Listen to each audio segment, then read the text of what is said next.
So here it is, the Rapido P&LE. So the inside's pretty simple. It's foam, it's plastic, which is pretty standard with most diesels.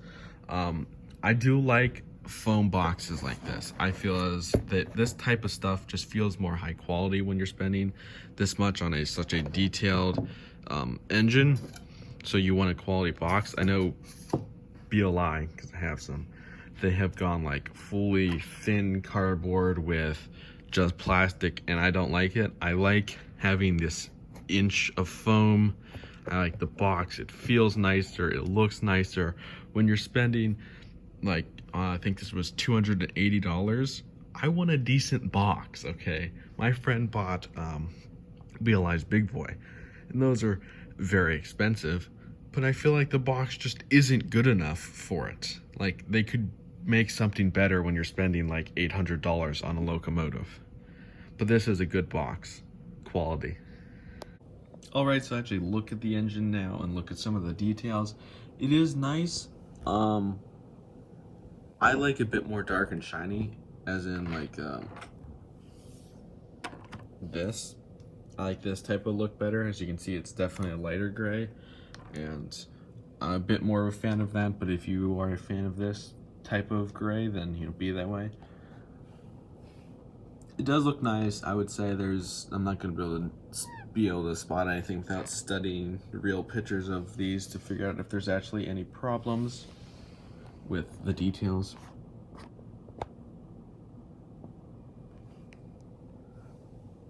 Oh, one thing I don't like on the back is this doesn't move.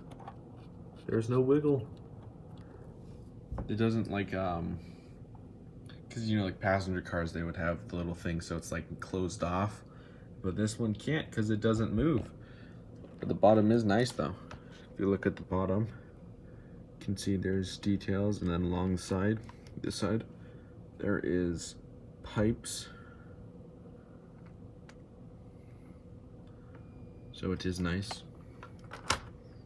I don't know. It feels plasticky, which I don't like, but I mean, what can you do? And we might as well weigh it since we're already here. So it weighs 15.6 ounces. It's not bad. It can pull relatively enough, but it could always be better.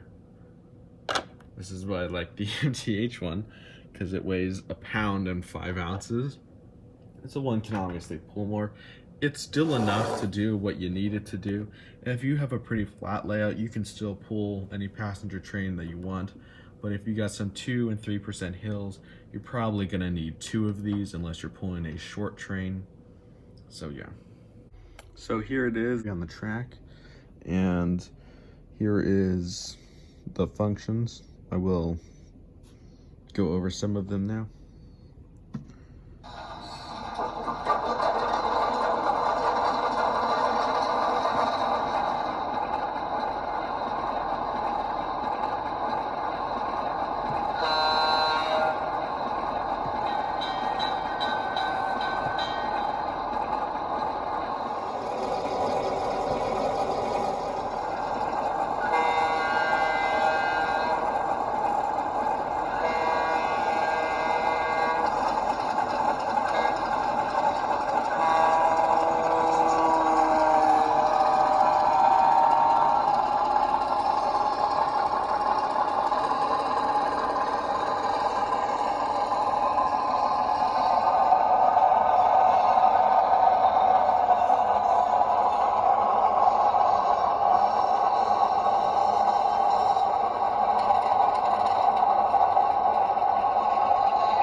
So there was some of its sounds. It is just lock sound 5, so it's not exactly the hardest thing probably to find sounds on. Whenever I try and demonstrate the sounds of an engine, I always fail miserably. So you kind of get what you get. It sounds good, but I don't have a problem with it. I'm just not sure I'm an ESU fan. One thing I don't like about it is it doesn't have any capacitors or like a go pack like on Broadway's, so there's no delay. Once you lose power, you lose everything. So that would be nice if there was a few second delay before it just completely shuts off. Other than that, I don't really have too many complaints about it running. It does have that track inspection lights, but it doesn't have a cab light. Kind of strange. Yeah. So I do have one more complaint, and this is a very easy changeable one. But once you start it up and try to move it, it like takes a good 5 or what feels like more seconds before it even moves, which I get it's slow build up and that's fine, but it just feels very slow and strange. And at first I thought it was broken actually at first, because it didn't move, and I'm used to engines that the second you give it, you know, like speed it up, it immediately moves, and this doesn't. So you may or may not like that. The manual is quality and supposed to be funny. I did not read the manual, but it is supposed to be very entertaining. It has this beautiful parts diagram, and this is by far probably one of the best parts diagrams I've ever seen in my life.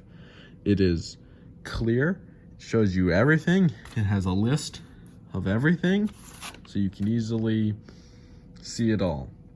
Alrighty, so now let's talk about, see if I even care about it. It's pretty nice engine if you like yourself a very well detailed, probably the best detailed PA there is out there.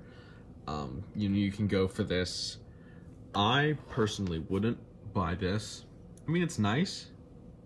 You know, you are supporting Rapido in making older locomotives, since they don't like to, since they don't don't really think there's a big enough market for it, which is disappointing. Now, I would any day probably buy a MTH one if you're willing to deal with MTH. And when I mean deal with it, I mean this B unit's smoke fan has blown up twice. I've only replaced it once because I just kind of gave up, and I've had to replace the capacitor on this one because the previous owner, I don't know what he did, but the inside was coated in liquids. I'm assuming smoke fluid, and one of the capacitors needed replaced because it shorted. It was all corroded, and it just has more mental issues than most other. I mean, obviously you could buy it and then replace the decoder, but then at that point, if you think about it, so I paid $200 for both of these. That's like $120 for 2 new decoders. That's $460, and that's almost as much as 2 of these.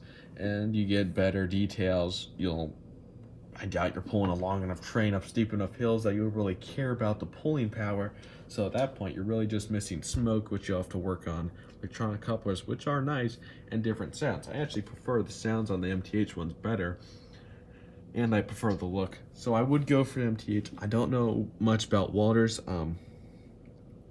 There is 2 I am looking at getting of the Walters mainline ones.